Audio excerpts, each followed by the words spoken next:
कमजोरी सिंह राशि वाले लोगों के लिए आगामी सप्ताह अर्थात 24 अगस्त से 30 अगस्त के बीच में ग्रहों का आपके जीवन पर प्रभाव और उसके समाधान की बात कर रहा हूं। शुरुआत चंद्रमा से करेंगे। चंद्रमा का सफर इस हफ्ते धनु राशि से लेके मीन राशि तक रहेगा, अर्थात आपकी राशि से पांचवी राशि से लेकर आपकी अष्टम राशि तक रहेगा। इस पूरे सफर के दौरान सिर्फ अष्टम बुरा है, तो पहले बुरा बात कर लेते हैं, फिर अच्छी बातें कर लेंगे, क्योंकि अच्छा बताने के लिए बहुत कुछ है सिंह राशि के लिए। तो बुरा मतलब सप्ताह का अंतिम दिन 29 तारीख रात 9:38 पे चंद्रमा आपके अष्टम में होगा। तो ये कह सकते हैं कि 30 तारीख जो है, 29 तारीख की रात को चेंज हो रहा है, तो 30 तारीख आपके लिए चिंताजनक है। थोड़ा सा आगे बढ़ा देता हूँ, 30 और 31 दोनों दिन चंद्रमा वहीं रहने वाला है, तो उसको भी अपन इग्नोर नहीं कर सकते, चाहे नेक्स्ट हफ्ते का दिन हो। तो 30 और 31 तारीख को चंद्रमा आपकी राशि का अष्टम होगा।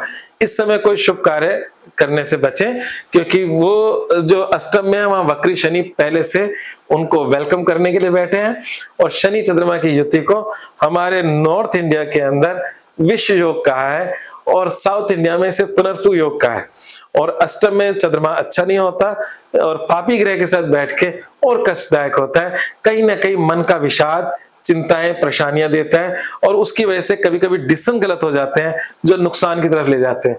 तो अभी इस समय आपको केयरफुल रहना होगा और किसी भी मादक पदार्थ से आपको बचना होगा, क्योंकि शनि को हम लिकर से जोड़ते हैं, चंद्रमा भी लिक्विड्स होता है, और इन दोनों की दृष्टि आपके मुख का मतलब आपके फूड हैबिट्स पर जा रही हैं। और शनि कभी कभी अनहाइजीनिक खाना भी खिला देता है, क्योंकि बासी, शनि का मतलब पुराना, तो इसलिए भोजन पे आपको कंट्रोल करना होगा, आपको ढंग का खाना पीना करना होगा। ये तो एक उपाय हो गया, परंतु साथ में ऐसे समय पे सप्ताह के अंत में यात्रा अगर कर रहे हो, ड्राइविंग कर रहे हो, तो संभल कर करना। दूसरा, आप अपनी चीजों का साथ संभाल करना, कोई चोरी ना हो जाए, और निवेश करना है तो या तो टाल दें या सोच समझ के बहुत करें।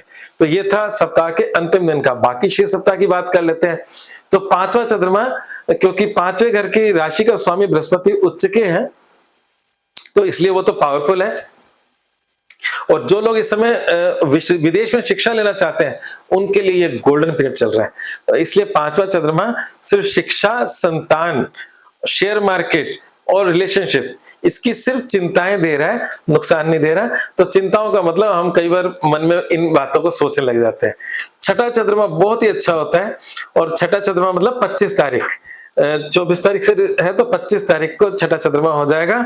और छठा चंद्रमा आपका बीमारी, उधारी, शत्रुता, कोर्ट कचहरी, ये सारी बुरी चीजों में शुभ सूचना देने वाला साबित होगा। निश्चित रहे, आपका वर्चस्व बढ़ेगा और साथ ही साथ शत्रु पक्ष निर्बल होगा, स्वास्थ्य में सुधार होगा। तो ये आपका चंद्रमा बहुत ही अच्छा है। और उसके बाद है सातवां चंद्रमा, और सातवां चंद्रमा एंटरटेनिंग होता है, और कहीं ना कहीं अगर मैं आपके केस में बात करूं तो जीवन साथी का सहयोग दिलाने वाला है, आपका एंटरटेनिंग है, आपके बिजनेस पार्टनर से लाभ देने वाला है, और मौज शौक में व्यतीत करने वाला है। क्योंकि यहाँ ऑलरेडी राहु बैठे हैं, राहु चंद्रमा की यहाँ युति है, परंतु जीवन साथी का जो लॉर्ड है वो अष्टम में बैठा है। तो अगर किसी के जीवन में, हर एक के जीवन में तो नहीं होगा, पर किसी किसी के जीवन में अगर जीवन साथी से मनमुटाव चल रहा है पास्ट में, तो जब भी आपका सातवां चंद्रमा है तो उस समय के किए प्रयास चीजों को थोड़ा बेहतर कर सकते हैं।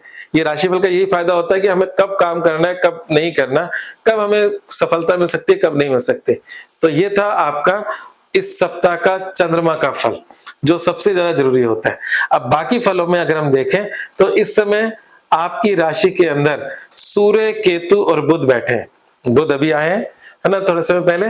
तो बुध का आने से और सूर्य केतु के बैठने से क्या हुआ, केतु पहले अकेले थे, कहीं ना कहीं क्रोध दे रहे थे। सूर्य ने आते ही, हालांकि सूर्य भी अग्निप्रद है, केतु सूर्य का कॉम्बिनेशन क्रोध वाला ही है, पर सूर्य वहां आपकी सुरक्षा भी कर रहे हैं, है ना। कई बार होता है ना, क्रोध कहाँ करना और कहाँ नहीं करना ये आपको पता होना चाहिए। तो डिसीजन मेकिंग लेने की क्षमता, शक्ति सूर्य देने वाले हैं। और सूर्य क्योंकि स्वयं राशि के हैं, आपकी राशि में, आपकी राशि के स्वामी हैं, तो आपको स्वास्थ्य में विगत आ रही समस्याओं से कहीं ना कहीं रक्षा करने वाले हुए, सही निर्णय लेने की तरफ आपको पहुंचाने वाले हुए। और केतु यहाँ क्रोध तो देता है पर इंट्यूशन भी देता है, तो सूर्य केतु का जो कॉम्बिनेशन है आपको बहुत अच्छा इंट्यूटिव बना रहा है। आपको इस आने वाली परेशानियों का आभास पहले ही हो जाएगा। और बुध यहाँ पर ये कह रहा है कि भैया इनकम का रास्ता क्या होगा, तो बुध इनकम का लॉर्ड होकर सूर्य के साथ बैठा है, तो इस समय आपके लिए निर्णय पैसा कमाने के शानदार साबित होने वाले हैं। तो इसलिए मैंने कहा कि बुरी चीज पहले बताते हैं, फिर बाद में आपका सॉल्ट बताएंगे। तो सूर्य बुध केतु का कॉम्बिनेशन, इस समय वो आइडियाज आएंगे जो आपको पैसा कमा कर दे सकते हैं। तो इस समय को आप बिल्कुल नहीं गवा सकते, क्योंकि जीवन में धन तो बहुत इंपॉर्टेंट है जीवन यापन के लिए।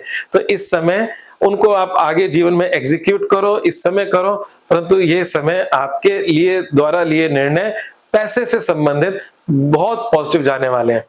तो ये था आपका मोटा मोटा इस हफ्ते का राशिफल। एक और अच्छी बात है कि मंगल आपकी इनकम में बैठे हैं, और सिंह राशि में मंगल का बहुत रोल होता है। इनकम जिसे इच्छा पूर्ति भी कहते हैं, तो मंगल आपकी इनकम को बढ़ाने वाला साबित होगा।